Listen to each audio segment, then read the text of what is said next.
Hoy en Vía de Escape.tv contamos con Henry Chero Valdivieso, licenciado en Educación y Matemática, especialista en Tecnologías de la Información y Comunicación y además docente en Matemáticas e Informática en la Universidad de Los Ángeles de Chimbote, ULADICH. La primera pregunta sería, ¿cuál es el rol del docente hoy en día? Gracias, Milton, por la entrevista. Eh, bueno, el rol del docente se enmarca en varios frentes, no solamente en la parte cognitiva de manejar su materia o la asignatura que desarrolla el profesor, sino también en las herramientas tecnológicas por las cuales debe aprender a poder integrarlas a situaciones de aprendizaje. El rol del docente actual es un investigador permanente de la práctica pedagógica. Docente que no investiga no puede innovar y no puede mejorar sus actividades de aprendizaje. Elemental ser investigador. ¿Cómo se imaginan los profesores del futuro? Yo creo que hay algo que por más que proyectemos el futuro, que por más que proyectemos las posibles vivencias que podamos tener más adelante, el valor del profesor no va a decaer. Podrán aparecer mejores tecnologías que las que tenemos, pero la educación es un proceso social y es social cuando participan personas. Eh, Cuando apareció las tecnologías de información y comunicación y fueron impactando cada vez más fuerte, se pensó que en algún momento se iba a prescindir del docente. Y como verán, necesitamos ahora más que nunca docentes. Si alguien tiene que integrar los recursos tecnológicos son precisamente docentes. Los docentes los vamos a necesitar siempre. ¿Por qué parece hoy en día que es más difícil educar? Yo creo que vivimos un cambio generacional eh, que ha colisionado con el uso de los recursos tecnológicos. Lo decía en una entrevista que los docentes que tenemos actualmente no han sido preparados para la utilización de las herramientas que se utilizan ahora para educación. Eh, Tal vez si nosotros enmarcamos el proceso educativo solamente en el aula, aparentemente se ve fácil el proceso educativo. Pero integrar este tipo de recursos se hace difícil porque el docente no está preparado.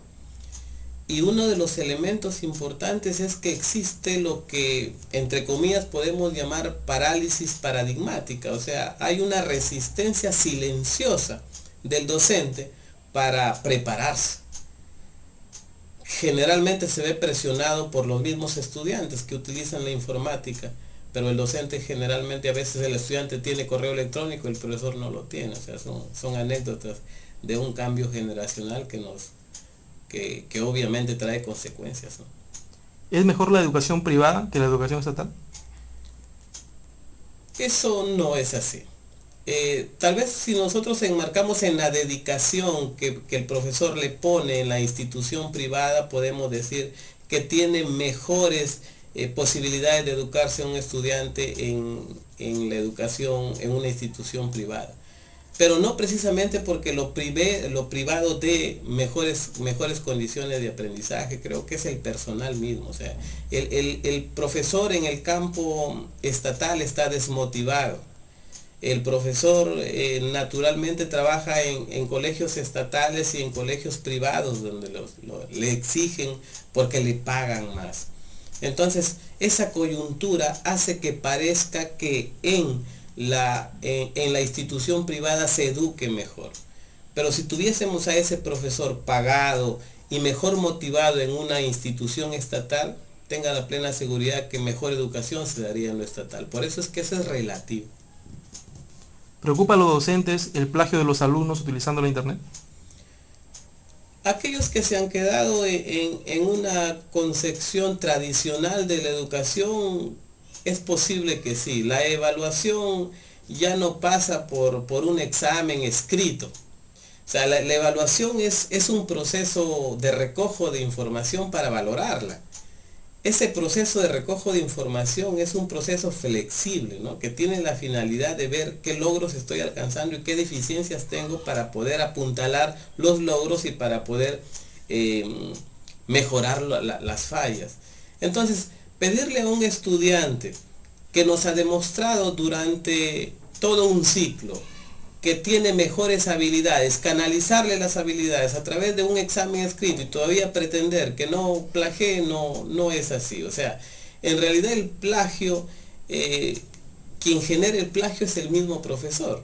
No sé si usted recuerda, por ejemplo, nuestros profesores de matemáticas, cuando hemos estado en educación secundaria, nos presentaban una serie de fórmulas en física o en matemáticas, y cuando llegaba el examen nos decía sin fórmulas, pero no nos enseñaba cómo despejar esas fórmulas. No nos enseñó que todas las fórmulas podían salir de una o dos fórmulas y no poder apuntarlas todas. Entonces, son situaciones estratégicas que inconscientemente han llevado a los estudiantes a generar esto del plagio, y eso se da en todos los niveles. No se olvide de que nuestros profesores a veces en cuarto o quinto año de secundaria decían van a dar examen de matemáticas sin calculadora. Y terminábamos a veces el quinto año de secundaria sin saber manejar la calculadora. Qué error garrafal que a veces cometemos los profesores. ¿De qué modo las tecnologías están cambiando la forma de enseñar y aprender en las aulas?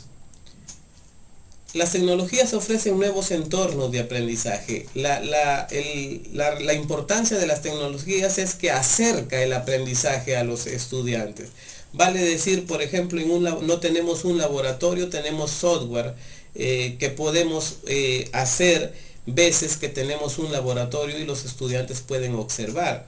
Las tecnologías de información tradicionalmente, por ejemplo, en el aula nosotros trabajábamos con textos de 5, de 10, de 15 años atrás.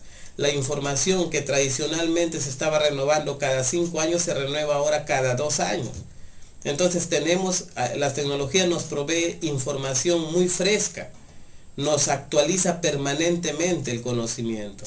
Entonces ya es una necesidad urgente contar con el uso del internet, por ejemplo.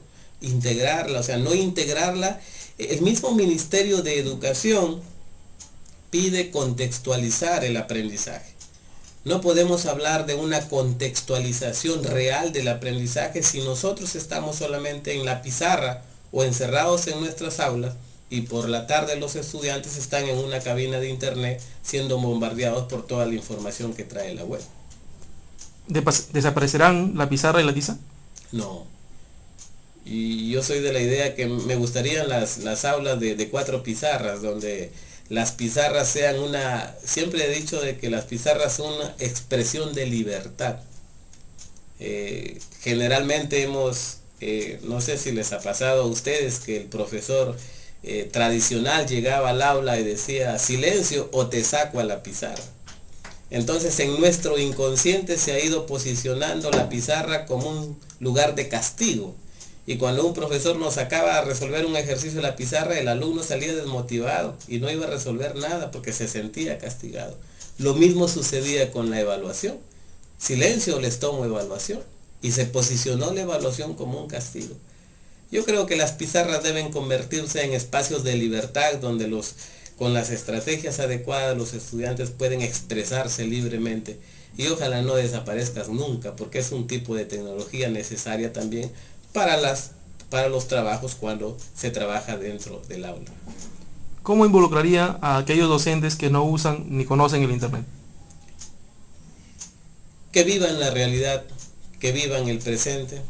Tradicionalmente hemos asistido a clases que no escapaban de las aulas, de los muros de un aula.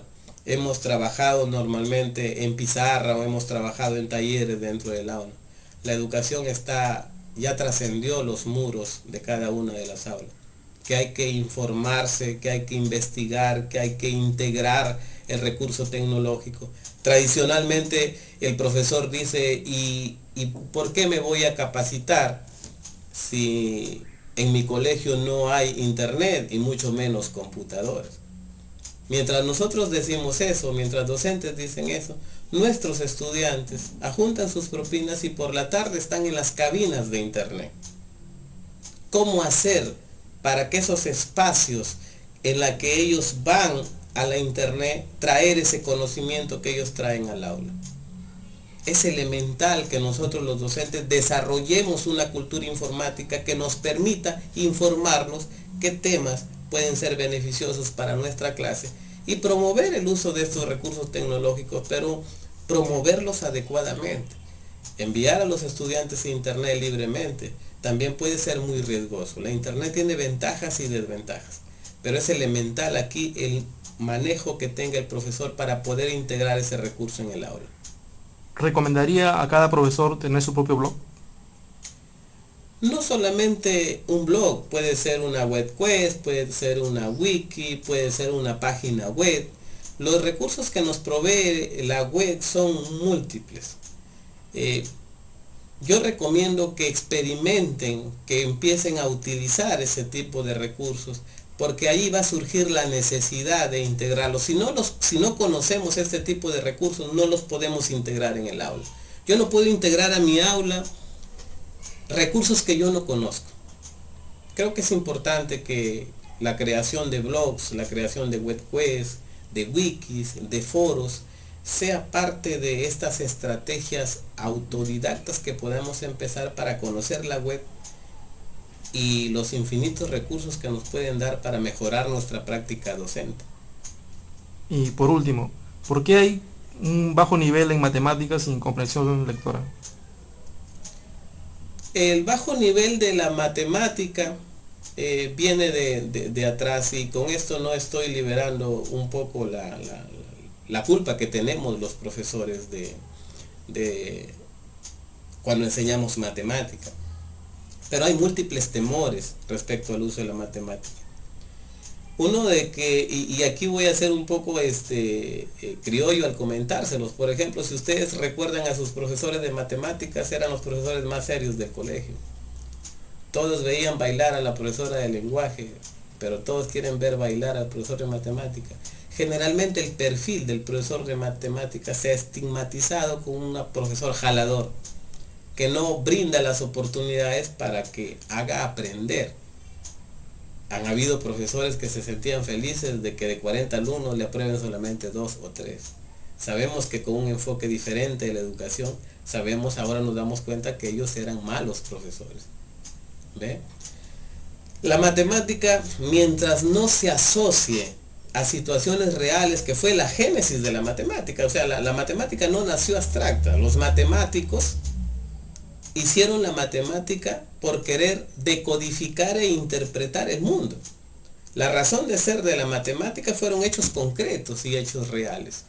Se volvió abstracta y lo que transmitimos es matemática abstracta.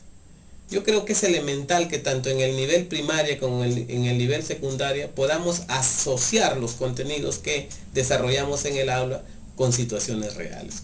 Respecto a la lectoescritura, creo que es elemental desarrollar una cultura de la lectura, no solamente en los profesores, sino en los padres de familia. Padres de lectores, hijos lectores. Ahí no hay otra salida. Bien, gracias por su tiempo. A usted, Milton, le agradezco mucho la entrevista.